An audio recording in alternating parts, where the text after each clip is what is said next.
My cleaner found something under my late husband's side of the bed and texted me one photo with no caption. My husband, David, died 11 months ago. Heart attack, 43 years old, no prior symptoms, no warning. He kissed me on the forehead before he left for work on a Tuesday, and by noon I was being called to the hospital. No dramatic goodbye, no final words, just a Tuesday that ended my life as I knew it. I kept his side of the bed exactly the way he left it, his charger coiled on the nightstand, his reading glasses folded on top of a book he never finished. My sister suggested I donate his things around month 4. I smiled and nodded and didn't move a single item. By month 7, I finally called a cleaning service. My bathroom had become genuinely hazardous, and I couldn't face it alone. Rosa came every other Wednesday. She was quiet, thorough, and never commented on the untouched side of the bed. Last Wednesday, I was at work when my phone buzzed. A photo from Rosa, no message, just the photo. I almost didn't open it. I was in the middle of a meeting, but something made me step out into the hallway. The photo was dim, taken from above, angled down toward the floor on David's side of the bed. The bed skirt had been lifted, and there, tucked against the wall where no one would ever see it unless they were on their hands and knees with a vacuum, was a shoebox. A shoebox I had never seen before. I stared at my screen for a long time. My first thought, the one I'm ashamed of, was that I didn't want to know what was in it. 11 months of grief had taught me that David was exactly who I thought he was, and I was terrified of a cardboard box disrupting that. I texted Rosa back. Please leave it exactly where it is. I'll be home at 6. She replied, of course,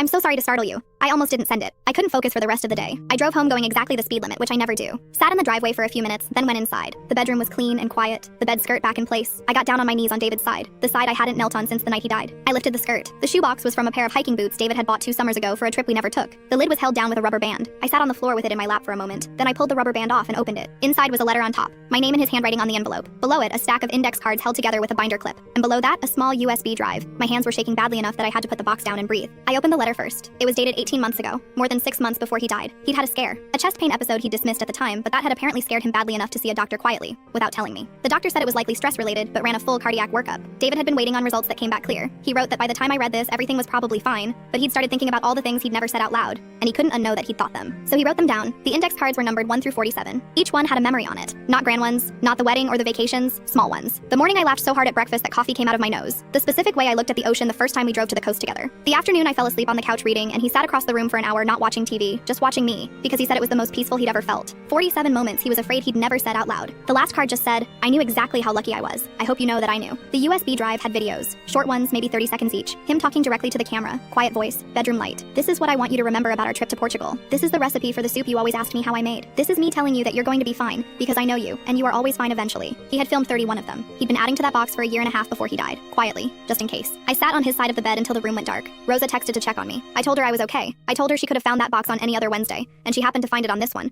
and I didn't know how to explain what that meant, but thank you. She wrote back, he hid it well. I think it found you when you were ready. I think so too.